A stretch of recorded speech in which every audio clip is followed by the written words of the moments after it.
Hi, welcome to the Ask Adam episode number 2. This is a live weekly real estate marketing show where I answer your questions live every Thursday at 1 p.m. Pacific Standard Time. This is week number 2. Only had a couple of questions this week, hoping to over time, hopefully build up some momentum and get multiple questions where it's maybe a 15, 20, maybe a 30-minute show every Thursday. That is kind of the goal. So I understand getting started, it will take a little bit of legwork to gather up those questions. So like I said, I have 2 questions that I am going to cover today.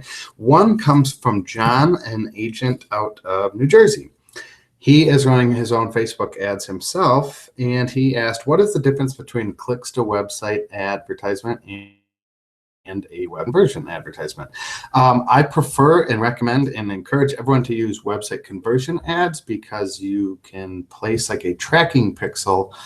You send traffic to a landing page, they enter in their name and their email information, then they're sent to like a thank you page, which I recommend like maybe putting a video on there so that person gets to see your face with like a quick introduction of 15 or 20 seconds. I actually, anytime you download an ebook of mine, you're shown a video where I kind of show off sending a free copy of my book. They said what? This does a few things. They see me and a quick intro.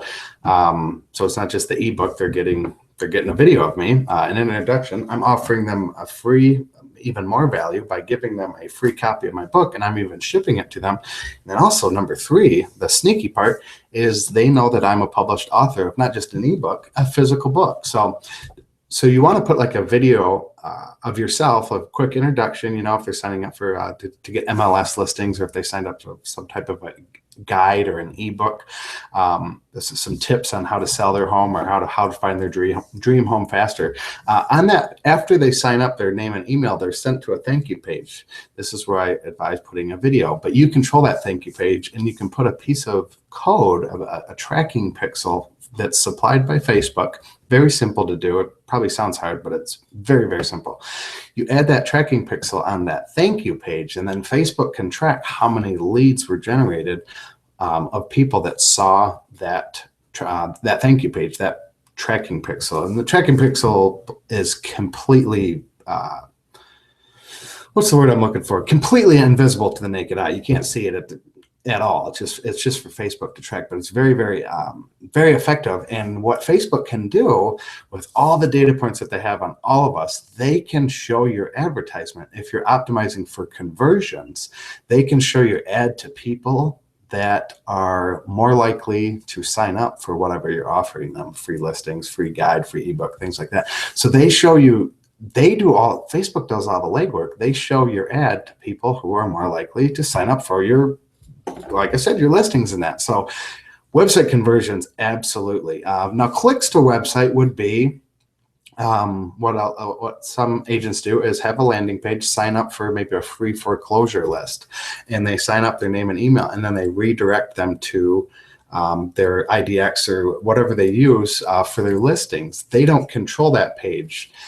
They can't add their pixel on that IDX page. So what I recommend is adding in a thank you page, kind of making them jump through one more small hoop. But if the thank you page, you control it, put that video and maybe a button above the video or below the video saying, hey, if you want to look at the foreclosures in Las Vegas, or click below or click above, just so you can put that pixel. But if you don't have control of that landing page, and sometimes there are some instances where you won't, so you would use the clicks to website advertisement in Facebook. So I recommend the website conversion. That is what I use on just about everything if I can. If I'm going to do clicks to website, I can do clicks to website. It's just a little more manual tracking, which I don't like. I like to have it automated.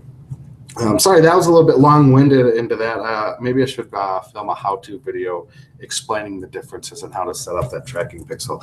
Number 2 question from Dan. This is actually from like a colleague and a buddy of mine who is not a real estate agent, but he had some questions on Facebook ads.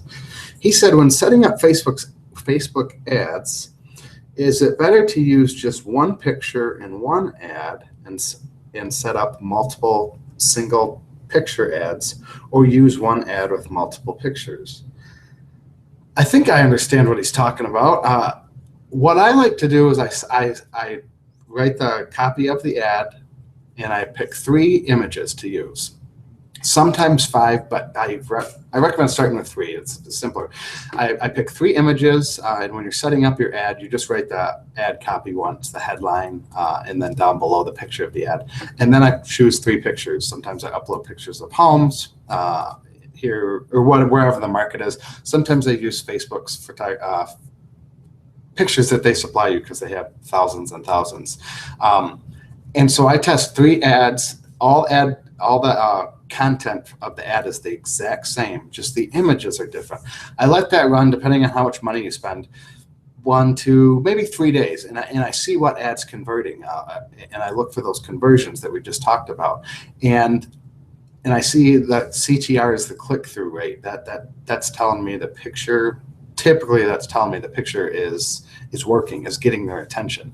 And then after, like I said, 1 to 3 days, depending on how much money you're spending, I know my winning picture. I know what picture is weird. Some pictures I use some green in it. I usually put like a banner at the bottom or the top of the picture saying like Las Vegas foreclosures, looking to buy in Las Vegas, looking to sell, things like that. And I put like a banner of a color that contrasts with Facebook's blue. So I use like red, yellow, green. Those are 3 colors I typically test. Some markets the yellow works, some the green, some the red. It's really weird how it just really depends. So I run my ads with the same content, 3 different pictures. After 1 or 3 days, I pick the winning ad. I shut those other ones off. I completely turn those ones off. Now I have one picture that works and 1 content that works. And then I will change up the content and use that same picture and see if I can maybe get better results by changing up the wording, the content on each ad. And then I go in to see on the Facebook, the reporting.